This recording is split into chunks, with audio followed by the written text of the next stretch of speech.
আজ 12ই March. Good morning বন্ধুরা, আমার আনমনার ব্লগে সবাইকে স্বাগত জানাই। শিলিগুড়ি ট্রিপের আরও একটা এপিসোড আজকে আপনাদের সাথে শেয়ার করব। সকালবেলা ঘুম থেকে উঠে প্রণবদাদের এই ছোট্ট বারান্দাটাতে দাঁড়াই, প্রচুর পাখি ডাকে, ভীষণ সুন্দর লাগে। আজকে আকাশ মেঘলা, বেলার দিকে বৃষ্টি হতে পারে। আজ ভেবে রেখেছি নকশাল বাড়িতে যাব আমার এক ভাইয়ের সাথে দেখা করতে।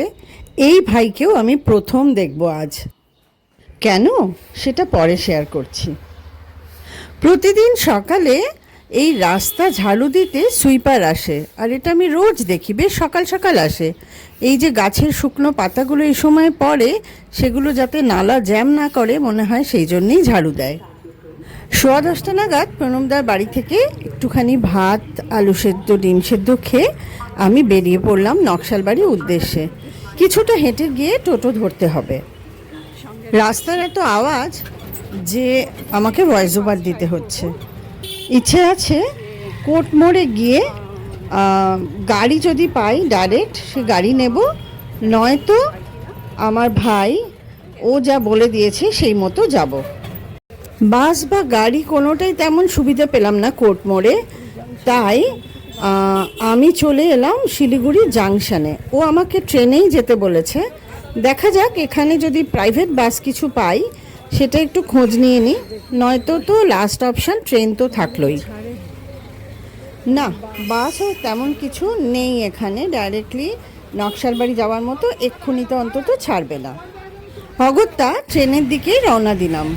এখানে একটা খুব পুরনো স্টিম ইঞ্জিনের মডেল, কি সত্যিকারের ইঞ্জিন রাখা আছে। ডান দিকে টিকিট কাউন্টার, আর এই বড় বিল্ডিংয়ের ওই পাশে হচ্ছে প্ল্যাটফর্ম। টিকিট কাটতে গিয়ে জানতে পারলাম ট্রেন প্ল্যাটফর্মে দাঁড়িয়ে আছে এবং 5 মিনিটের মধ্যে ছাড়বে। লাস্ট প্ল্যাটফর্ম, সিঁড়ি দিয়ে উঠে লাস্ট প্ল্যাটফর্মে যাওয়া কঠিন কাজ। যদিও অলমোস্ট দৌড়াতে দৌড়াতে এসে ফাঁকা মোটামুটি ট্রেনে বসলাম। এই ফাঁকে বলে নিই আমি কার বাড়ি যাচ্ছি। ও আমার হোয়াটসঅ্যাপ ফ্রেন্ড কাম ভাই রাজকুমার নস্কর। ও ভিজুয়ালি চ্যালেঞ্জড। দৌড়ে দৌড়ে এসে ট্রেন ধরলাম, অথচ ছাড়ারই নাম নেই। 10:50 ছাড়ার কথা, 11:15 বাজে। এখন ছাড়বে জানি না। অবশেষে 11:40 ট্রেনের চাকা গড়ালো। আমারও রওনা দেওয়া হলো আলটিমেটলি নকশাল বাড়ির উদ্দেশ্যে। ট্রেন লাইনের দুপাশে এত আবর্জনা দেখে সত্যি নিজের দেশের মানুষগুলোর সম্পর্কে না খুব বিতৃষ্ণা জন্মাচ্ছিল। কেন যে আমরা এরকম নোংরা করি আমাদের দেশটাকে কে জানে। রাজকুমারের সাথে আমার বছর চারেক হলো আলাপ হয়েছে। ইনফ্যাক্ট লকডাউনের সময় আমাদের একটা হোয়াটসঅ্যাপ গ্রুপে আমি জয়েন করেছিলাম, যেটা রাজকুমারেরই তৈরি। তো সেই গ্রুপটা মেনলি ব্লাইন্ডদের এবং পুরোটাই ভয়েস মেসেজে সেই গ্রুপটা হয়। তো সেইখানে আমার সাথে রাজকুমারের আলাপ, এবং আমি ওকে কথা দিয়েছিলাম যখন আমি শিলিগুড়ি যাব আমি তোমার বাড়ি অবশ্যই যাব। সেই কথা রাখতেই আজকে যাওয়া। রাস্তাতে যেতে যেতে অনেক ছোট ছোট ছোট ছোট নালার মতো, মানে নদী না নালা বলবো জানি না, এত সুন্দর লাগছিল, মনে হচ্ছিল ট্রেন থেকে নেমে গিয়ে ওই নালাগুলো নদীগুলোর পাশে দাঁড়াই, এত সুন্দর লাগছিল। কিন্তু বাড়িঘরে ভর্তি, চারিদিকেই বাড়িঘর। শুনেছিলাম এই রাস্তাতে প্রাকৃতিক সৌন্দর্য নাকি খুবই সুন্দর, কিন্তু এ তো যে রেটে বাড়িঘর দেখছি তাতে তো তা মনে হচ্ছে না। অবশেষে চা বাগানের দেখা পেলাম। চা বাগানের পাশ দিয়ে যে রাস্তাটা সেটা বাঁধানো, খুবই সুন্দর লাগছিল। মনে হয় এই টি গার্ডেনেরই রাস্তা। ভীষণ সুন্দর লাগছিল দেখতে।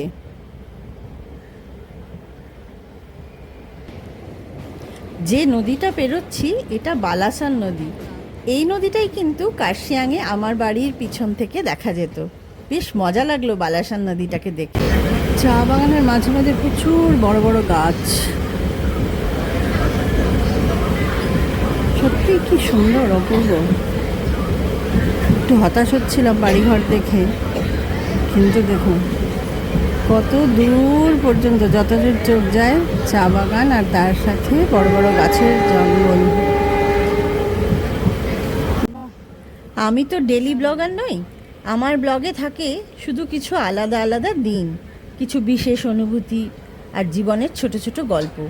কোথাও ঘুরতে গিয়ে দেখা কোনো দৃশ্য, কারো সাথে প্রথম দেখার অনুভূতি, হঠাৎ করে মন ছুঁয়ে যাওয়া কোনো মুহূর্ত বা কোনো জায়গার সাথে জড়িয়ে থাকা অনুভূতি, এইসবই তুলে রাখার চেষ্টা করি ভিডিওর মাধ্যমে।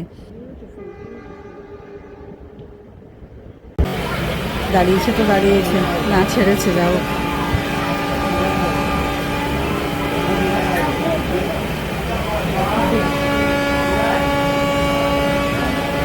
এদিকটা আসলে সিঙ্গেল লাইন শুনলাম, তাই জন্য বোধ হয় এই সমস্যাটা হচ্ছে।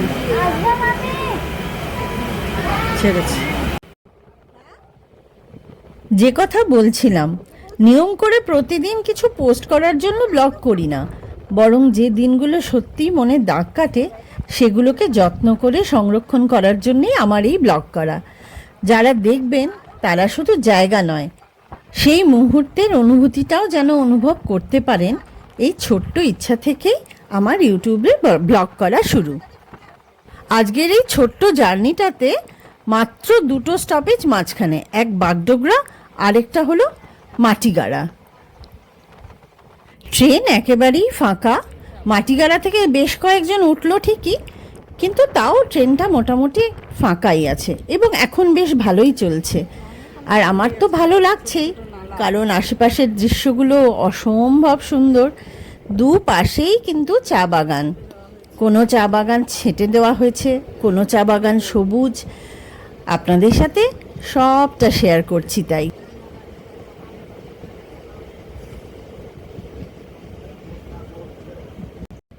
আর মাঝে মাঝে এই যে ছোট ছোট নালার মতো নদীগুলো পড়ছে, বর্ষাকালে কিন্তু এগুলোর ভয়াবহ রূপ ধারণ করে। এখন তো প্রায় জল নেই বললেই চলে। আর দিগন্ত বিস্তৃত চা বাগান দেখে না চক্ষু সার্থক হয়ে যাচ্ছে। আর চা বাগানের গাছগুলো কিন্তু প্রায় ট্রেন লাইনের কাছেই চলে এসছে। দেখেছেন কতগুলো নালা পেরোতে হচ্ছে, নালা নয় নদী। প্রায় চলে এসেছি প্রায় নকশালবাড়ি স্টেশনে, নামবো এবারে। পরিষ্কার ছিমছাম সুন্দর একটা স্টেশনে নামলাম, এটাই নকশালবাড়ি। রাজকুমারের ডিরেকশন অনুযায়ী হাঁটা লাগালাম, ও বলেছিল ওভারব্রিজ ক্রস করে গিয়ে টোটো ধরতে। আচ্ছা, ওভারব্রিজ ক্রস করতে হবে।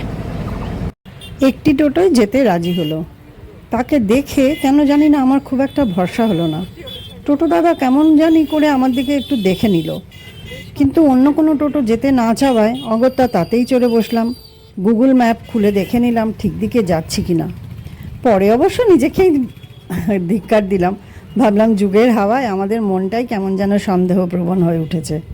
পরে বুঝেছিলাম অমূলক সন্দেহ করেছি। ঠিক সময় ঠিক জায়গাতেই ঠিক মতন পৌঁছালাম। দেখলাম রাজকুমার মেয়ের সাথে রাস্তার ওপারে দাঁড়িয়ে আছে। ওই পারে নামিয়ে দাও। হ্যাঁ হ্যাঁ, ওই পারে নামিয়ে দাও, ওই পারে নামিয়ে দেওয়া যাবে তো?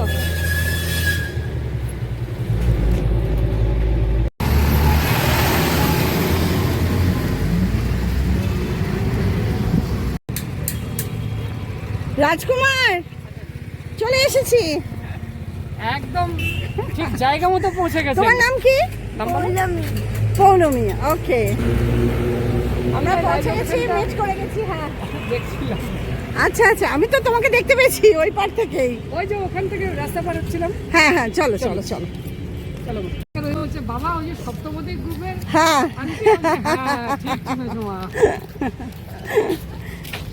ফেমাস সপ্তপদী ফেমাস, ঠিক। আচ্ছা হ্যাঁ, দেখলেন আমাদের এখানকার ট্রেনের অবস্থা। এই হ্যাঁ, local সেই। ট্রেনটা হচ্ছে মানে যেহেতু লাইনে চলে তো এটা একটু দেরি করে, কিন্তু ওই যে ইন্টারসিটি যেগুলো হ্যাঁ হ্যাঁ হ্যাঁ হ্যাঁ ওগুলো একদম টাইমে চলে। আচ্ছা আচ্ছা আচ্ছা। এরপরে 12টা আরে আমি যখন টিকিট কেটেছি আমাকে বললো 5 মিনিট আছে, পারবেন ধরতে? আমাদের সবসময় তাই বলে। হ্যাঁ, এবার আমি তো দৌড়ে দৌড়ে ওই চললাম ওদের পেছন পেছন। রাজকুমার আজ আমার জন্য ছুটি নিয়েছে, মেয়েও স্কুলে যায়নি আমি আসবো বলে। এই সম্মান আর ভালোবাসা পেয়েছি বলেই তো ছুটে এসেছি। রাজকুমার প্রাইমারি স্কুলে স্পেশাল এডুকেটরের কাজ করে। এটাকে স্লাইস বলে। মেয়ে খাবে মাজা আর তুই খাবি স্লাইস। আসেন। হ্যাঁ হ্যাঁ, নমস্কার নমস্কার। আলাপ হলো রাজকুমারের স্ত্রী আঁখির সাথে। বলেন কোথায় বসেন? বারান্দায়, ঘরে? যেখানে বসাবে যেখানে বসাবে সেখানে বসে। কিন্তু ট্রেনে বেশ ঠান্ডা লাগছে, আমি ভাবছিলাম স্কার্ফ বার করতে হবে নাকি। হ্যাঁ না, এত হাওয়া, কালকে বৃষ্টি হয়েছে না, বৃষ্টি হয়ে। তার মধ্যে তো এখন বৃষ্টি। রাজকুমার যে এনজিওটি চালায় সেই প্রসঙ্গে আমি রাজকুমারের কাছে জানতে চাইলাম। আপনাদের সাথেও আমি ওর রেকর্ডিংটাই শেয়ার করছি। Actually, হ্যাঁ আমাদের যে প্রজেক্টটা চলে হ্যাঁ, তার নাম হচ্ছে আলোর ঠিকানা, তো তোমার নিজস্ব? একদম নিজস্ব। আচ্ছা। তো যখন কোভিড শুরু হলো তখন ভেবেছিলাম যে যেহেতু কোভিডে সব ভাই বোনেরা মানে স্পেশাল চাহিদা সম্পন্ন যারা, তা তো বাড়িতেই বসা, তাদের গার্জেনরা তো আরো বেশি আপসেট, তো তাদের জন্য কিছু করা উচিত। তো তখন ওই সদ্য একটা স্কুটি কিনেছি, মিসেস স্কুটি চালানো শিখলো। তখন ওই সপ্তাহে 2 দিন করে এই আশেপাশে যে চা বাগানগুলো দেখা যাচ্ছে আমার সারাউন্ডিংসে, এই চা বাগানগুলোর ভেতরে ভেতরে গার্জেনদের কাছে পৌঁছানো, তাদের সঙ্গে একটু মানে মোরাল সাপোর্টটা দেওয়া, যে ঠিক আছে আমরাও আপনাদের পাশে আছি, বা তাদের সার্টিফিকেট তৈরি করা থেকে বিভিন্ন পরিষেবাগুলো কোথায় কীভাবে পাবে শুরু করে একটা কাউন্সেলিং করা। সেখান থেকেই শুরু, সেই 2002 থেকে। তো ওই আলোর ঠিকানার প্রজেক্টের আন্ডারেই বিভিন্ন সময় বিভিন্ন রকম ডেভেলপমেন্টাল বা ওয়েলফেয়ার প্রজেক্টগুলো রান করে। কিছু স্বেচ্ছাসেবী মানুষ আছেন, তারা তাদের সহযোগিতার হাত হ্যাঁ, বাড়িয়ে তাহলে দেন। তুমি এই যে উমেন্স ডে ইয়ে থেকে উমেন্স ডে Celebration. সেলিব্রেশনে তুমি এই যে কি দিয়েছো, Women's কি Day-তে- দিয়েছো? হ্যাঁ, অ্যাকচুয়ালি উমেন্স ডে সেলিব্রেশন এবছর আমরা একটা নতুন প্রজেক্ট লঞ্চ করলাম, যে সিডব্লিউএশন বাচ্চারা রয়েছে, হ্যাঁ তো তাদের নিয়ে আমরা গত বছর একটা আর্ট সেন্টার চালু করেছি, আর্ট স্কুল, যেটার নামই আছে রাজশ্রী কলা নিকেতন। আচ্ছা, এগুলো কোথায় করাও? এই প্রথমে শুরু হয়েছিল প্রথমে আমাদের যে বাড়িতে, বাড়ির পাশে। আচ্ছা আচ্ছা ঘেরা আচ্ছা, জায়গাটা। হ্যাঁ হ্যাঁ হ্যাঁ। ওখানে শুরু করলাম 5 জন নিয়ে। 5 জন নিয়ে প্রথমে তারপরে শুরু এখন তো হয়েছিল, 25 তারপরে জন দেখি এখন বাচ্চা 25 হয়েছে। জন হয়ে গেছে, জায়গা দিতে পাশে একটা পারছি না। স্কুল পাশে নিয়েছি। স্কুল আছে, প্রাইমারি স্কুল। ওখানে রবিবার করে সাথে করানো হয়। কথা বলে ওখানে রবিবার করে 11টার থেকে 2টো অবধি ওখানে ক্লাস করানো হয়। আচ্ছা, ক্লাসটা কি করাতে আসে? একজন ক্লাসটা আসে। আসে, যে আসে মানে আমার অ্যাকচুয়ালি সব চিন্তা তো ইনক্লুসিভ মোডে চলে। তো ওখানে যারা শেখে 4 জন স্পেশাল বাচ্চা শেখে, তো আরো বাকিরা সব জেনারেল বাচ্চা, তারা একটু ব্যাকওয়ার্ড ক্লাসের, আচ্ছা, যারা হয়তো অনেক পয়সা দিয়ে শিখতে পারবে না, হ্যাঁ হ্যাঁ হ্যাঁ হ্যাঁ হ্যাঁ। সামান্য এই যে অনারিয়াম বা এতে করেন। 8 বাচ্চারা যারা পরীক্ষা দিচ্ছে, ঠিক আছে? আচ্ছা, তো তারপরে ভাবলাম যে গার্জেনদের জন্য তো বাহ। কিছু করা উচিত। হ্যাঁ হ্যাঁ হ্যাঁ হ্যাঁ, যে মায়েরা এসে বসে থাকে বাচ্চাদের আর্ট শেখায়, এক্স্যাক্টলি এক্স্যাক্টলি, হ্যাঁ ওইটা খুব কাজে তখন লাগে। সেই মায়েদের জন্য এই বছর উমেন্স ডেতে আমরা একটা প্রজেক্ট লঞ্চ করলাম, যে আলোর আই মিন রাজশ্রী কলা প্রশিক্ষণ কেন্দ্র, মানে কলা প্রশিক্ষণ কেন্দ্রের একটা কলা তো অবশ্যই সেলাই, আর্ট একটা, ডান্স একটা, 100 বার। ডান্স কলা, হ্যাঁ হ্যাঁ হ্যাঁ, তো এই আর্ট শিল্পকলা, হ্যাঁ, তো সেই জন্য ওদের জন্যই সব মানে 6 মাসের একটা প্রজেক্ট, সপ্তাহে একদিন করে ও। আর্ট সেলাই সেলাই শিখতে শিখতে আসবে আসবে, 5 জন মহিলা। তো তাদেরকে আমরা এই উইমেন্স ডেতে কিট বিতরণ করলাম, শিউইং কিট। সুইং সেখানে একটা কাঁচি, সেলাই করা যে লাগে সহায়ক আচ্ছা। সরঞ্জাম, একটা কাঁচি, হুম, সুই, সুতো, ফিতে, একটা খাতা, একটা স্কেল, ঠিক বুঝলাম, আছে, সেগুলো দিলাম। হ্যাঁ, আচ্ছা আচ্ছা আচ্ছা আচ্ছা। এই ছোট ছোট ছোট ছোট কাজকর্ম একদম, এই উদ্যোগগুলো কজন মানুষ নেয় গো, বললাম না তোমরা ডায়মন্ড। না অ্যাকচুয়ালি এটা যদি বলেন পিছনে, মানে ধরুন আমরা যেভাবে বড় হয়েছি না সোসাইটি থেকে, হ্যাঁ, আমাদেরও তো পড়ার জন্য কেউ নাকি হেল্প করেছে। আচ্ছা, সেইটা গেছি, কেউ আমাকে এই writing কৃতজ্ঞতা service দিয়েছে। বোধটা যে তোমার আছে, সেই জন্য এই যে সোসাইটির প্রতি যে একটা দায়বদ্ধতা, হ্যাঁ, এটা তো এইটা থাকতেই তো হবে। সকলের কারণ থাকে এটা না, তো- বলো? এটা হচ্ছে যে মানে আমার এডুকেশন আমাকে শিখিয়েছে যে দেওয়া এবং নেওয়া এটা তো বোথ হয়ে হওয়া উচিত। শেখায় তো সবাইকেই, আমি শেখে সোসাইটি কজন? ওটাই ছোট্ট 2 কামরার সুন্দর গোছানো একটা বাড়ি রাজকুমার বানিয়ে নিয়েছে। দেখছিলাম হনুমানের দৌরাত্ম, বাড়ি ঘর দোর সুন্দর গোছানো, ঘুরে ঘুরে দেখছিলাম। এইখানে আগে ক্লাস করাতে, প্রথমে ক্লাস হলো, তারপরে দেখি হ্যাঁ। জায়গা অসুবিধা হচ্ছে, হ্যাঁ, তারপরে হ্যাঁ, স্কুল হ্যাঁ, নিলাম। আর সেলাইটা আপাতত 5 জন, তো এখানেই বসে করে নেব। তুমি করাবে? আমি না, দিদি আসবে। আচ্ছা আচ্ছা একজন মা আছে আচ্ছা আচ্ছা ওদেরই মধ্যে, আচ্ছা আচ্ছা আচ্ছা, এক মাস শেখাবে আর বাকি মায়েরা শিখবে। বাহ বাহ, যে আর্ট শেখায় সে হচ্ছে এই তার এই হাত আর এই একটা পা সমস্যা আছে, সেরিব্রাল পলসি। ও তো ও শেখায়, ও নিজে আর্ট শেখে, 7th ইয়ার কমপ্লিট করলো। বাহ। আচ্ছা, এটা বেডরুমটা, হ্যাঁ হ্যাঁ, ছোট এই দুটো নিয়ে ব্যাস আমাদের টুকটুক করে চলতে লাগে। যথেষ্ট ভালোভাবেই চলছো, এটা ভেবে লাভ নেই। সুন্দর করে গোছানো, বাহ, বললাম না তুমি লক্ষ্মী। রাজকুমার পেয়েছে যোগ্য সহধর্মিনী। রাজকুমারের স্ত্রী আঁখি, ও দেখতে পায়, আর ও কুচবিহারের মেয়ে। রাজকুমারের 2 কন্যা, বড় কন্যা স্কুলে গেছিল, আর এই ছোট কন্যা। পড়াশোনা হচ্ছে তোমাদের বাড়ি, সেটা বোঝা যায়। কি সুন্দর করে বই খাতা গুছিয়ে রাখা। তোমার ব্রেলের বই না এগুলো? হ্যাঁ। তুমি মানে টিউশন যে করো, কাদেরকে করো? আমি হচ্ছে কোন ক্লাস? 11 12। আচ্ছা, মানে এক এক বছরেই এটা ডিপেন্ড করে বছরের শুরুতে কারা কোন গার্জেন যোগাযোগ করছে তার উপরে। আচ্ছা আচ্ছা নরমাল ফিক্সড কিছু নেই, কিন্তু জেনারেলি প্রেফারেন্স হচ্ছে 9 to 12। আচ্ছা আচ্ছা, 9 to 12 ইংলিশটাই পড়ে শুধু। হুম হুম হুম হুম। এবছর যেমন একজন 9 এর আছে, একজন 10 এর আছে, আর ক্লাস 12 এর আছে 4 জন। কি বানিয়েছিস রে ওটা? বাহ বাহ, কি করছিস রে?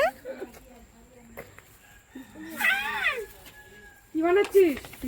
ডিমের খোসা। কেক বানাচ্ছিস? বাবা, কার জন্মদিন? ব্যাস ব্যাস, না আর না, কাছাকাছি না। সুন্দর সবুজ প্রকৃতির মাঝে রাজকুমারের বাড়ি। কালই ওকে বলেছিলাম যে আমি দুপুরে খেতে পারি যদি ও একেবারে সাধারণ আয়োজন করে। আখির রান্না খেলাম আনন্দ করে, তৃপ্তি করে। বড় আন্তরিক ওদের আতিথেয়তা, পেটের সাথে মনও ভরল অনেকটাই। ওই দূরে আছে একটা নদী। রাজকুমারের ছোট মেয়ে ওদের হাঁসগুলোকে নদীতে স্নান করাতে নিয়ে গেছে। সুন্দর লাগছে দেখো, বাহ, দারুণ জায়গাটা গো। ফেরার সময় হলো, রাজকুমারও ওর নানা রকম কাজ নিয়ে বেরোবে, তাই ভাবলাম একসাথেই বেরোই। রাজকুমার যাবে অবশ্য ওর বউয়ের স্কুটিতে, আমাকে বললো ও বাসে তুলে দেবে। তুমি তালা দিয়ে দাও, চাবিটা দাও, আমি দিয়ে আসি।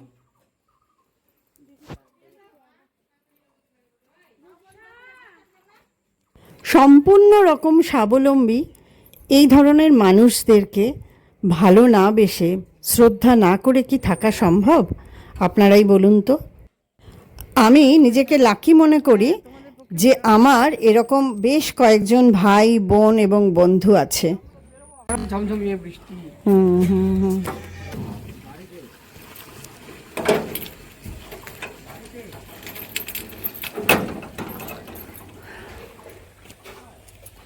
দেখেছো? মিঠুদের বাড়ি গেলাম, আচ্ছা আচ্ছা, হ্যাঁ, মিঠুদের বাড়ি, শ্রীরামপুর। হ্যাঁ হ্যাঁ হ্যাঁ হ্যাঁ। ওদিনই দেখলাম মহেশের রথ কত বড় হয়। আচ্ছা, চেনা রাস্তায় কিন্তু রাজকুমারের কোনো স্টিকের প্রয়োজন পড়ে না। রাজকুমার কেন, এই রাজকুমারের মতো কোনো বন্ধুদেরই, ভাইদেরই চেনা রাস্তাতে ওরা স্টিক ইউজ করে না। আমি ওদের সাথে থেকে এটা বুঝেছি। ডান দিকে ধরো না, দিদিকে রাস্তাটা দেখিয়ে দিই।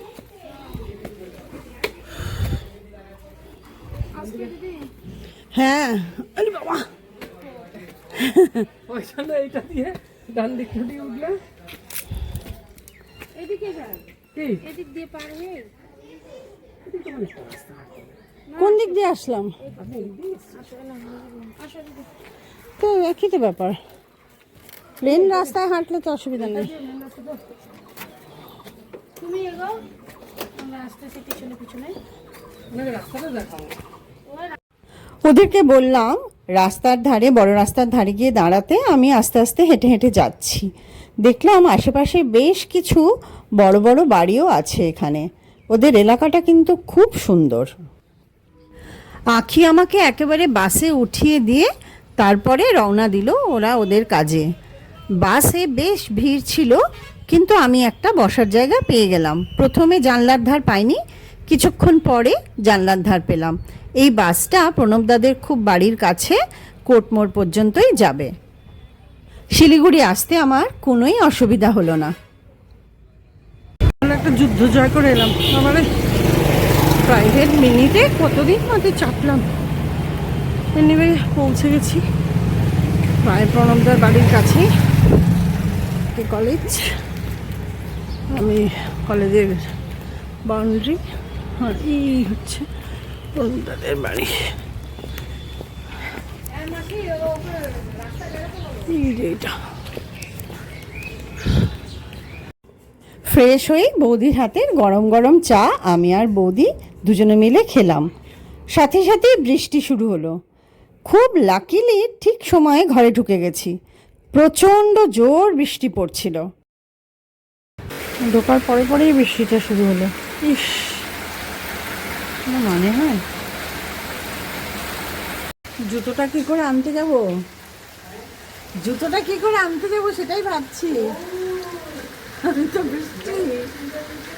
বৃষ্টি হলে জুতো আনবো কি করে। কাল তো আমি 10টা 11টা যখন খুশি বেরোতে পারি। সকালে ফোন করে সকালেই আনতে হবে। না, আমি আর্জেন্টের 100 টাকা দিয়েছি। না, 5 দিন লাগবে বলেছিল।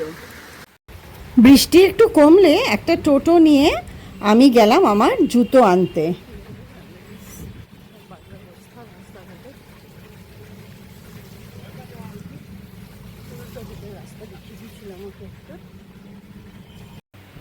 টোটোটাকে দাঁড় করিয়ে রেখেই আমি ঢুকলাম জুতোটা নিতে। ভেতরটার এখন আমি ভিডিও করছি। সে বিশাল ব্যাপার, বলেছি না এটা শু লন্ড্রি। দারুণ সব হাইফাই ব্যাপার মনে হলো। না হলে একটা সোল লাগাতে 600 টাকা নেয়। এই কুকুরটা ঠিক জায়গায় শুয়ে শুয়ে ফ্যানের হাওয়া খায়। আগের দিনও দেখেছি। বৃষ্টির মধ্যে বাইরে টোটো ওয়েট করছিল, তাই ফিরতে কোনো অসুবিধা হলো না। বৃষ্টিতে আমি ঢুকলাম।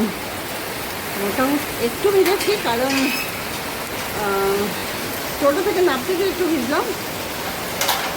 বাট আজকের দিনটা খুবই ভালো কাটলো। বৃষ্টি আমাকে কিছুই শুনতে পাবে না। টাটা। বৃষ্টি হয়েছে যে পুরো জল জমে গেছে। কি বাবা, দেখুন জল। ভিডিওটা একটু বড় হয়ে গেল, তাই আর বেশি কথা না বাড়িয়ে এখানেই শেষ করছি। সবাইকে গুড নাইট বলে।